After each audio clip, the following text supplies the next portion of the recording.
स्वागत है आप सभी का जेवीवी क्लासेस के ऑनलाइन प्लेटफॉर्म पर। जैसा कि आप सबको पता है, अपन पढ़ रहे हैं कार्बन वाला चैप्टर।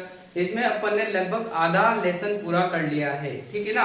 अपन ने क्रियात्मक समूह तक पढ़ लिया है। आज अपन पढ़ेंगे कि जो कार्बनिक यौगिक होते हैं इनके रासायनिक गुणधर्म क्या क्या होते हैं। मतलब अगर इनको जलाएंगे या फिर ये अन्य यौगिकों के साथ या उत्प्रेरकों की उपस्थिति में जो कार्बनिक यौगिक होते हैं वो किस प्रकार रिएक्ट करेंगे, तो उनके बारे में अपन आज डिटेल से चर्चा करने वाले हैं। तो अपना टॉपिक है आज का जो कार्बनिक यौगिक है उनके रासायनिक गुणधर्म। कौन से?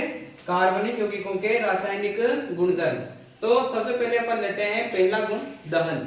अपन जब भी किसी भी यौगिकों के रासायनिक गुणधर्म पढ़ते आ रहे हैं शुरू से लेकर अब तक, तो सबसे इंपॉर्टेंट गुण होता है सबका दहन। मतलब उनको जला जलाकर परीक्षण करते हैं उनका कि वास्तव में उनको एक दहन के बाद कौन से जो उत्पाद है वो बनते हैं।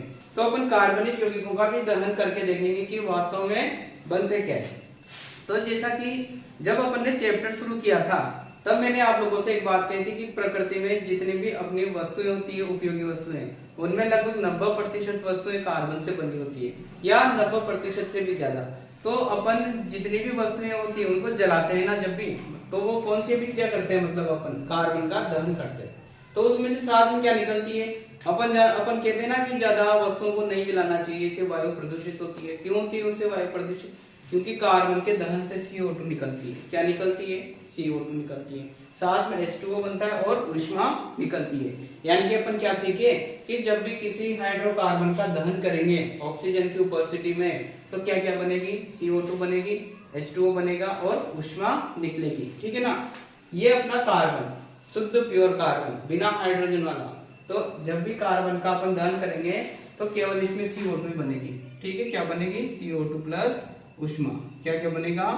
CO2 प्लस ऊष्मा। यहाँ H2O नहीं बनेगा क्योंकि यहाँ हाइड्रोजन अनुपस्थित है। इसके अलावा जितने भी कार्बनिक यौगिक होंगे हाइड्रोजन वाले, उनमें क्या बनेगा? H2O भी बनेगा। तो जैसे मैंने मेथेन लिया, मेथेन को जब जलाते हैं तो बिना देखे लिख दो बस, CO2 और H2O बनेगा, साथ में क्या बनेगी? ऊष्मा भी बनेगी, ठीक है। क्या बनेगी? ऊष्मा भी निकलती है। इसके अलावा ये मैंने लिया एथेनॉल, ठीक है ना। OH समूह जुड़ा हुआ है और इससे पहले वाले कक्षाओं में अपन ने देखे थे, इनका नामकरण भी सीखा था कि इनको क्या कहेंगे? एथेनॉल, ठीक है। 2 कार्बन है, एथेन, साथ में OH समूह जुड़ा हुआ है, तो यानी कि एथेनॉल। जब एथेनॉल का दहन करेंगे वायु की उपस्थिति में तो आंख बंद करके लिख सकते हो आप लोग, क्योंकि अपन जान गए कि क्या क्या बनेंगे जब भी कार्बनिक यौगिकों का दहन करेंगे ऑक्सीजन की उपस्थिति में। तो क्या क्या बनेगा? कार्बन डाइऑक्साइड, जल प्लस ऊष्मा, ठीक है ना।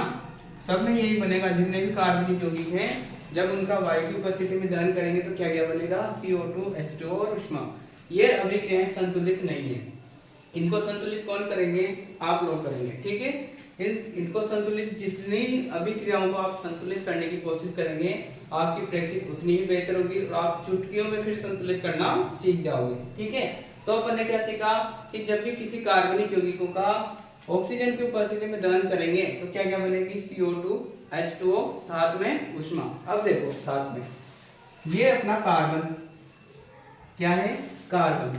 अब जब कार्बन को वायु की उपस्थिति में जला रहे हैं तो देखो इस रिएक्शन से अच्छे से समझ में आएगा। कार्बन के साथ क्या है? हाइड्रोजन, जबकि इधर कार्बन के साथ क्या है? ऑक्सीजन है। मतलब यहाँ हाइड्रोजन का क्या हो रहा है? नुकसान हो रहा है, हाइड्रोजन का ह्रास हो रहा है। और अभिक्रिया के फलस्वरूप कार्बन के साथ हाइड्रोजन का ह्रास हुआ और योग किसका हो रहा है? ऑक्सीजन का। मतलब हाइड्रोजन के साथ हाइड्रोजन की जगह कौन जुड़ रही है? ऑक्सीजन जुड़ रही है। और अपन एक बात जानते हैं कि ऑक्सीजन का जुड़ना, क्या? ऑक्सीजन का जुड़ना कौन सी अभिक्रिया होती है? ऑक्सीजन का जुड़ना होती है ऑक्सीकरण अभिक्रिया। कौन सी अभिक्रिया होती है? ऑक्सीकरण अभिक्रिया। इसका मतलब अपन कह सकते हैं कि जो कार्बन का दहन है वो एक प्रकार की कौन सी अभिक्रिया है? ऑक्सीकरण अभिक्रिया। साथ में देखो ऊष्मा भी निकल रही है। क्या निकल रही है? ऊष्मा भी निकल रही है। तो ये एक प्रकार की ऊष्माक्षेपी रिएक्शन भी है। तो देखो कार्बनिक यौगिकों का दहन ऑक्सीकरण अभिक्रिया भी है, ऊष्माक्षेपी अभिक्रिया भी है, ठीक है ना।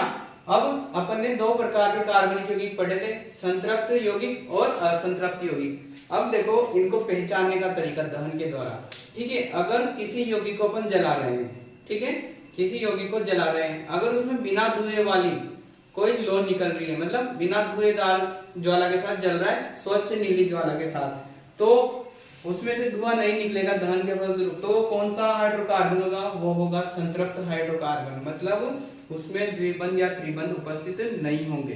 तो दहन के माध्यम से अपन संतृप्त हाइड्रोकार्बन, असंतृप्त हाइड्रोकार्बन को आराम से पहचान सकते हैं। तो मैंने क्या कहा कि जो संतृप्त हाइड्रोकार्बन होते हैं, जब इनका दहन करेंगे तो एकदम स्वच्छ नीली ज्वाला निकलेगी, ठीक है, बिना धुएं वाली, तो वो कौन सा हाइड्रोकार्बन होगा, संतृप्त हाइड्रोकार्बन। अगर अपन किसी वस्तु को जला रहे हैं और उसमें थोड़ी थोड़ी जलने में प्रॉब्लम आती है, धुआं निकलता है, ठीक है, तो धुएंदार ज्वाला और पीली पीली सी ज्वाला निकलती है, जिसे बोलते हैं कजली ज्वाला। कौन सी ज्वाला बोलते हैं, कजली। तो वो कौन सा हाइड्रोकार्बन होगा, वो होगा असंतृप्त, मतलब या तो उसमें द्विबंध उपस्थित है या उसमें त्रिबंध उपस्थित है। तो वो कौन सी ज्वाला के साथ जलता है, कजली ज्वाला या धुएंदार ज्वाला। अब देखो अपने पास एक होती है एसिटिलीन, या अपन बोल सकते हैं एथाइन, ठीक है, क्या बोल सकते हैं, एथाइन। ये इसका सूत्र होता है, जब एथाइन का उपयोग किया जाता है वेल्डिंग करने में। किसमें किया जाता है, वेल्डिंग करने में। अब वेल्डिंग कैसे करेंगे, इसको जलाएंगे, इसको जलाएंगे तो क्या निकलेगी, ऊष्मा निकलेगी, और ऊष्मा इतनी निकलेगी कि लोहे को भी पिघला देगी और वेल्डिंग हो जाएगी। लेकिन ये तो क्या है, असंतृप्त हाइड्रोकार्बन है, असंतृप्त हाइड्रोकार्बन है, तो ये तो कजली ज्वाला के साथ जलना चाहिए। लेकिन आप वेल्डिंग की दुकान पर जाकर देखना, जो इसको बोलते हैं एसिटिलीन गैस, एथाइन की जगह, मतलब इसका पॉपुलर नाम क्या है, एसिटिलीन गैस, एसिटिलीन गैस है। वहां एसिटिलीन गैस के सिलेंडर होते हैं वेल्डिंग की शॉप पर, लेकिन साथ में ऑक्सीजन का सिलेंडर भी होता है, क्योंकि जो वायुमंडल की 21% ऑक्सीजन है ना, वो इसके दहन के लिए कम पड़ती है, ठीक है। तो वेल्डिंग वाले क्या करते हैं, एसिटिलीन गैस के सिलेंडर के साथ एक ऑक्सीजन का सिलेंडर भी रखते हैं, और दोनों को कंबाइन करके एसिटिलीन को जलाते हैं। तो एसिटिलीन को क्या मिल गई, एक्स्ट्रा ऑक्सीजन मिल गई, तो अब इसका दहन आसानी से हो जाएगा। इसका दहन इतनी आसानी से होगा कि एकदम तेज ज्वाला निकलेगी, नीली ज्वाला, और लोहे को भी पिघला देती है और वेल्डिंग हो जाती है। तो एसिटिलीन गैस के साथ जब वेल्डिंग की जाती है तो किसकी सहायता ली जाती है, अतिरिक्त ऑक्सीजन की सहायता ली जाती है, ठीक है ना। तो अब आपके डाउट नहीं रहेगा कि एसिटिलीन को कैसे जलाया जाता है, कैसे जलाएंगे, अतिरिक्त ऑक्सीजन मिलाकर। अब अपना दूसरा जो गुणधर्म है रासायनिक, वो है संकलन अभिक्रिया। देखो संकलन अभिक्रिया के 2-3 नाम है। इसका नाम है हाइड्रोजनीकरण। अभी मैं बताऊंगा किसको हाइड्रोजनीकरण क्यों कहा जाता है। इसका नाम है संयोजन अभिक्रिया, ठीक है। तो किसी भी नाम से ये आ सकती है। तो संकलन अभिक्रिया पढ़ते हैं। देखो जब भी किसी असंतृप्त हाइड्रोकार्बन की अभिक्रिया हाइड्रोजन के साथ निकल उत्प्रेरक की उपस्थिति में की जाती है, तो जो असंतृप्त हाइड्रोकार्बन होते हैं वो संतृप्त हाइड्रोकार्बन में बदल जाते हैं, ठीक है। अब वो कैसे बदलेंगे, नीचे वाली रिएक्शन में समझते हैं। तो मैंने कोई सा भी एक एल्कीन श्रेणी का कोई सा भी यौगिक ले लिया। एल्कीन क्यों कहा मैंने, क्योंकि यहाँ द्विबंध पाए जा रहे हैं, तो ये एल्कीन श्रेणी का कोई एक यौगिक हो गया। इस पर अपन हाइड्रोजन का योग करवाएंगे। क्या करवाएंगे, हाइड्रोजन का योग। किसकी उपस्थिति में, निकल उत्प्रेरक की उपस्थिति में। तो क्या होगा, देखो ये अपना यौगिक था, ये अपना क्या है, यौगिक है, ठीक है। अब इस यौगिक पर हाइड्रोजन का योग कैसे होगा, ये 2 हाइड्रोजन है अपने पास, तो देखो यहां से एक बंध टूटेगा और यहां से भी एक बंध टूटेगा। यहाँ 2 बंध है ना, उनमें से एक बंध टूटेगा, तो बंध टूट के ये इसका इलेक्ट्रॉन तो इसके पास आ जाएगा, इसका इलेक्ट्रॉन इसके पास आ जाएगा। अब ये बंध भी टूटेगा तो इसका इलेक्ट्रॉन इसके पास आ जाएगा, इसका इलेक्ट्रॉन इसके पास आ जाएगा। अब एक हाइड्रोजन तो कहां जाएगा, इस पर जाएगा, और दूसरा हाइड्रोजन किस पर आ जाएगा, इस पर आ जाएगा।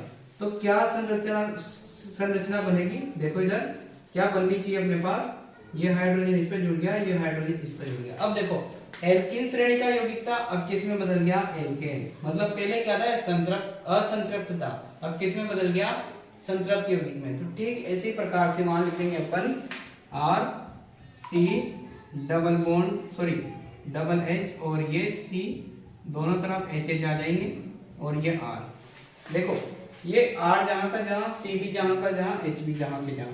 नए क्या दिखे अपन को, 2 हाइड्रोजन, तो वो यहां से जुड़े थे, ये बंध टूट गया था 2 में से 1। तो उसी प्रकार से यह अभिक्रिया होगी।